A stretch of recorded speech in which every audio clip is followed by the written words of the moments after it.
L'outil Suivez-moi est un peu un outil poussé-tiré, mais qui se sert de chemin pour définir ce qu'il a à faire. L'outil Suivez-moi est accessible par son icône à gauche, en cliquant dans le menu déroulant, Outils, Suivez-moi. Par défaut, l'outil Suivez-moi n'a pas de raccourci clavier.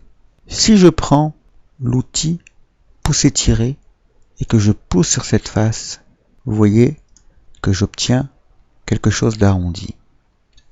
Je vais faire exactement la même chose avec l'outil Suivez-moi. Je tire sur cette face en suivant la ligne et j'obtiens exactement la même chose. L'avantage de l'outil Suivez-moi, c'est que je vais pouvoir sélectionner une face, cliquer sur l'outil Suivez-moi et mettre le tout en arrondi d'un seul coup. Il a pour fonctionner de manières bien distinctes. La première, on clique sur l'outil Suivez-moi, on clique sur notre chemin,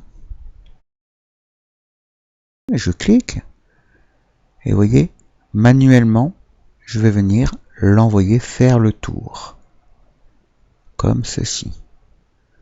Je referme, ici j'ai de la chance, mon modèle est impeccable. Je vous remonte le gabarit pour que vous puissiez voir comment les réaliser. Vous voyez, cette forme me donne donc cette forme. Je peux également le faire plus rapidement. Je viens sélectionner avec l'outil sélection, simplement, je sélectionne la face, je clique sur Suivez-moi et je clique sur mon gabarit. Vous voyez le résultat? Il a tout fait d'un coup, je n'ai pas eu à suivre le chemin. Vous pouvez par exemple dessiner en fonction des gabarits que vous faites. Je les ai positionnés, je les ai faits pour pas vous faire perdre de temps. Mais on pourrait parfaitement dessiner une corniche ici. Je vais sélectionner les arêtes une à une, car ici je n'ai pas de face à sélectionner. Voilà, je clique sur l'outil Suivez-moi, je me positionne, je clique dessus, et voilà ma corniche. Alors par exemple pour faire une fenêtre, ou une porte, ou l'entourage de porte, c'était pas mal. Voici le profil que j'avais dessiné, je vous le remonte, le profil, et la corniche. Je peux également m'en servir pour créer des objets dits des objets de révolution.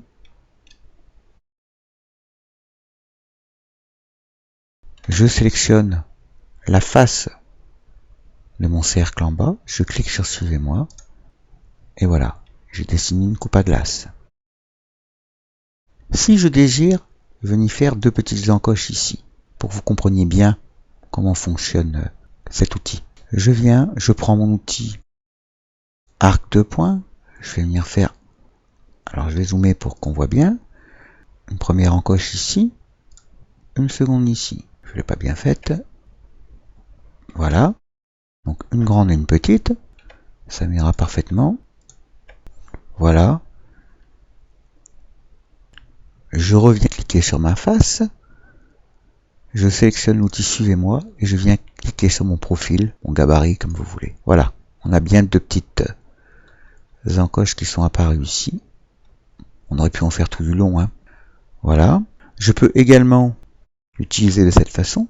Alors c'est à vous d'essayer de trouver les formes et de faire des essais. Mais par exemple ici, je clique. Alors cette partie-là, je la supprime en fait. Voilà. Je vous avais montré dans une précédente vidéo comment créer une sphère. Ici, c'est une autre technique. Un premier cercle au sol, un second en l'air. Je clique sur l'outil Suivez-moi et je clique. J'obtiens une sphère parfaite. On peut également s'en servir pour créer des chemins de ce type. J'ai créé ici un chemin qui va être une spirale. Je la sélectionne. Je clique sur Suivez-moi. Voilà. J'ai mis mon rond à plat. Cela me donne donc cette forme. Si j'avais mis mon rond, je peux le faire pour vous montrer. Si j'ai mis mon cercle et non pas mon rond, voilà. Je clique. Je sélectionne avant tout ma spirale, je clique sur suivez-moi, je clique et vous voyez, cette fois-ci il m'a fait une spirale avec plein de segments ronds. On peut également s'en servir pour créer par exemple des tuyaux le long d'un mur. On imagine que ça ce soit un mur. On sélectionne les arêtes qui nous intéressent, en l'occurrence ici et ici.